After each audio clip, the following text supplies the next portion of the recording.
There's something no one tells you when you reach your 70s, something that's often whispered about but rarely spoken with honesty and tenderness. It's the quiet realization that maybe, just maybe, you don't need as many friends as you once thought you did.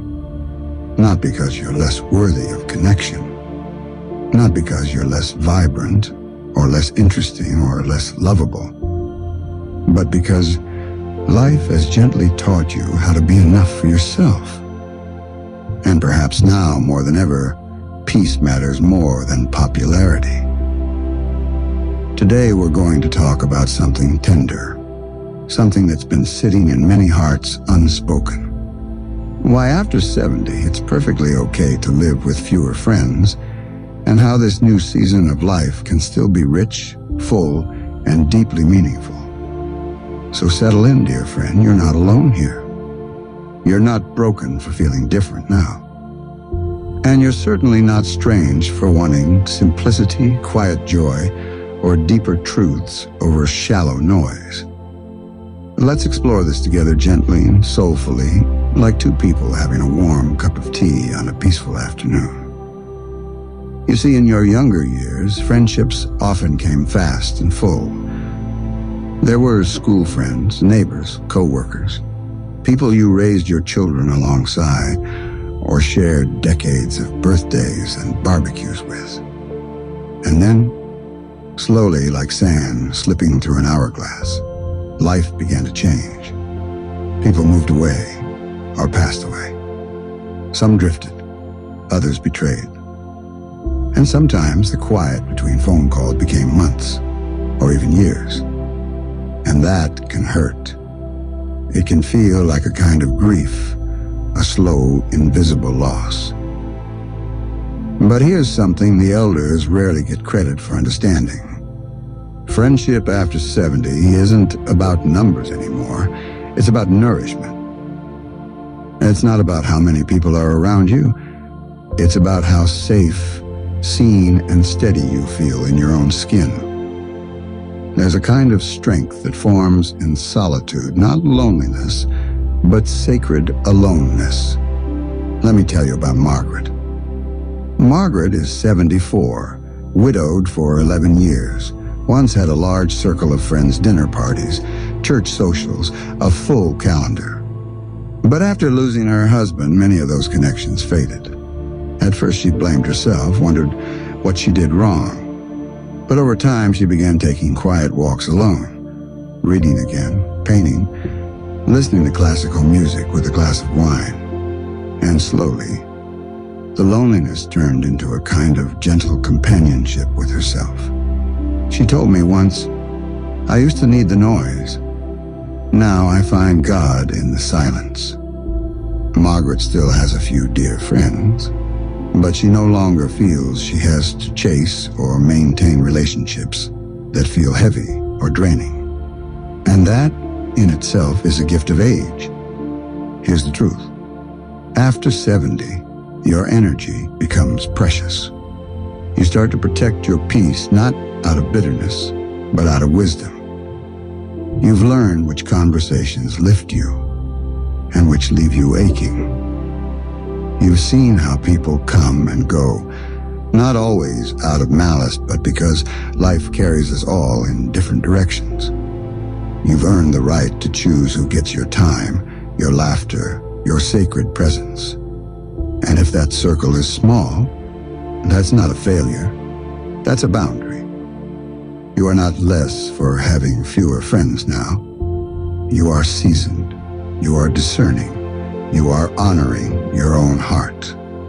Of course, there are days when the silence can feel too loud. On holidays, on birthdays, during long Sunday afternoons when the phone doesn't ring. And in those moments, it's okay to miss what once was. But don't forget this.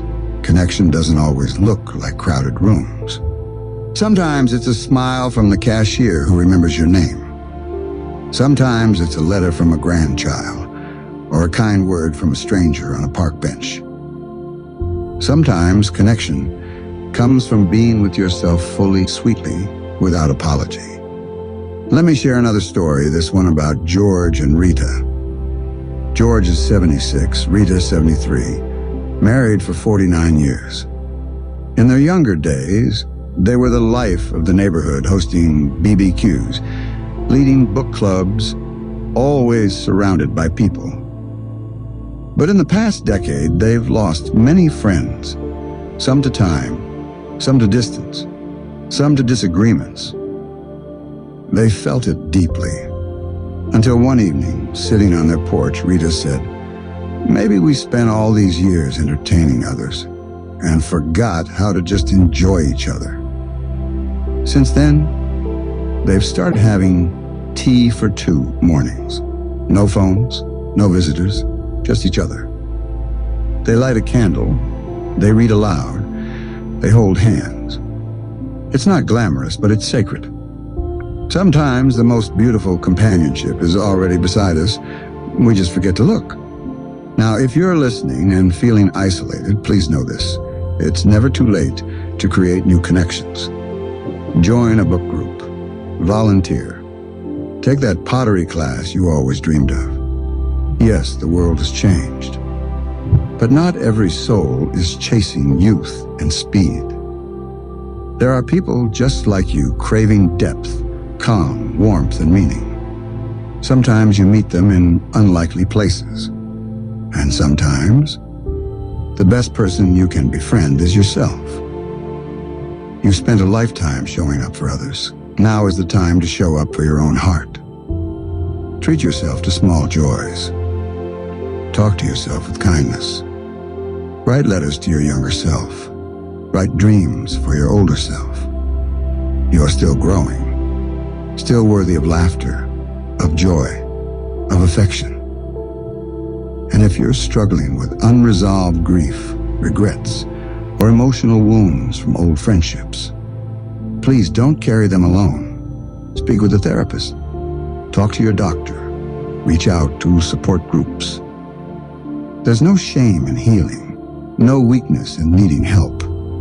You are never too old to be nurtured, never too old to feel understood, and never ever too old to be loved by others or by yourself.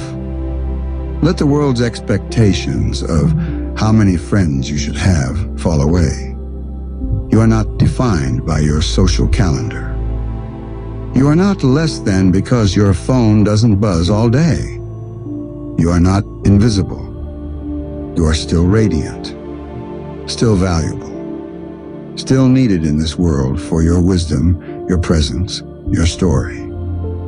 So if you're 70 or beyond and feel like your circle has grown smaller, take a deep breath.